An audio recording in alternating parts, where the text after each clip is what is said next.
নমস্কার, কেমন আছেন আপনারা সবাই? আশা করছি আপনারা সকলে খুব ভালো আছেন এবং সুস্থ আছেন। একটু আড্ডার আরও একটি নতুন রেসিপি ব্লগে আপনাদের অনেক অনেক স্বাগত। হ্যাঁ, আজকে আর কোনো ডেইলি ব্লগও নয়, আর কোনো ডেইলি মিনি ব্লগও নয়। আজকে ভাবলাম এই রেসিপিটাই আপনাদের সাথে শেয়ার করি। আর এই রেসিপিটা খেতে হয় অসম্ভব সুন্দর, আর এর সাথে কিন্তু কোনো সাইড ডিশ লাগেই না। তো চলুন আপনাদের সাথেও শেয়ার করে নিই আজকের রেসিপিটা। আর এই রেসিপিটা বানানোর জন্য প্রয়োজনীয় সব কিছু কিন্তু একদম আপনার হাতের কাছেই আছে। যেমন ধরুন আলু, আটা বা ময়দা, আর তার সাথে কিছু খাট্টা মিঠা চাটনি বা আচার, আর তার সাথে একটু মশলা, ব্যাস। তো চলুন আপনাদের সাথে শেয়ার করি। রেসিপির মেইন ইনগ্রেডিয়েন্টস যেহেতু আলু, তাই বেশ কিছু পরিমাণ আলু প্রেসারে সেদ্ধ করে নিয়েছিলাম। আর সেদ্ধ করার পর এই কাজটা হলো আমার সবথেকে বিরক্তিকর একটা কাজ, কিন্তু খেতে হলে করতেই হবে, কিছু তো করার নেই। বাড়িতে যা যা ছোট ছোট আলু ছিল, তো ভাবলাম সেগুলোই আজকে সিদ্ধ করতে দিয়ে দিই। ছোট আলু দিয়ে করলে একরকম স্বাদ, আর বড় আলুর তো আরেক রকম স্বাদ, সেটা তো আমরা সকলেই জানি। আর এই যে ছোট আলুগুলো সব সিদ্ধ করে নিয়েছি, এবার খুব ভালো করে স্ম্যাশ করে নিতে হবে।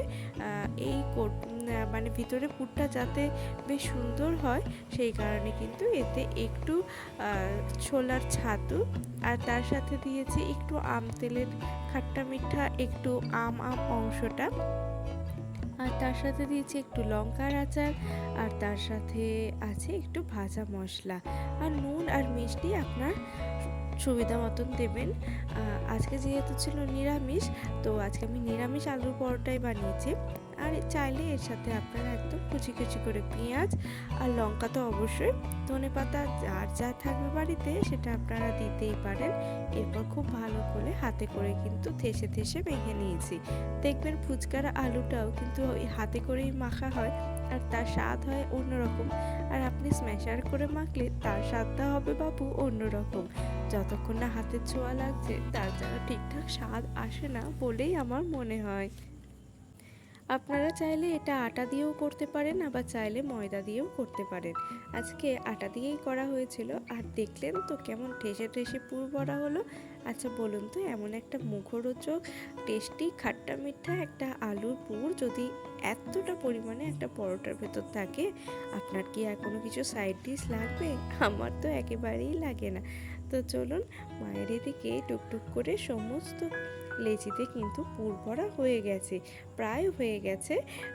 এরপর এগুলোকে আস্তে আস্তে ভেজে নেব।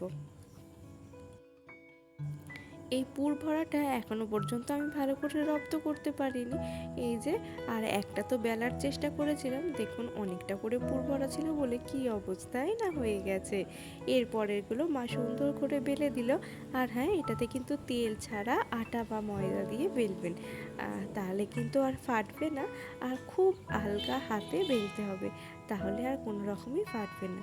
তো চলুন, মা এদিকে টুকটুক করে বেলে দিচ্ছে, আর আমি এদিকে ভেজে নিচ্ছি। রাত হয়ে গেছে অনেকক্ষণ, একটা একটা করে ভাজতে গেলে তো অনেক সময় লেগে যাবে, সেই জন্য দুদিকেই বসিয়ে দিয়েছি।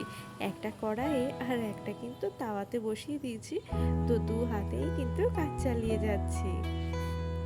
তবে একটা জিনিস লক্ষ্য করেছি, তাওয়াতে একরকম হচ্ছে আর কড়াই কিন্তু আরেক রকম হচ্ছে। তাওয়াতে আবার তেলটা একটু কম লাগছে, কড়াইতে কিন্তু তেলটা একটু বেশি লাগছে। তো চলুন, টুকটুক করে এবার আমি সবটা ভেজে নিই। মা ওদিকে বেলে দিচ্ছে, যদিও আমি একটাও ফোলাতে পারিনি খুব একটা ভালো করে, আর মা আমাকে তারপর শিখিয়ে দিল যে কিভাবে ফোলাতে হবে। লাস্টেরটা কিন্তু মাই করেছে। তো কেমন লাগলো অবশ্যই জানাবেন, ভালো লাগলে একটা লাইক করে দেবেন। টাটা।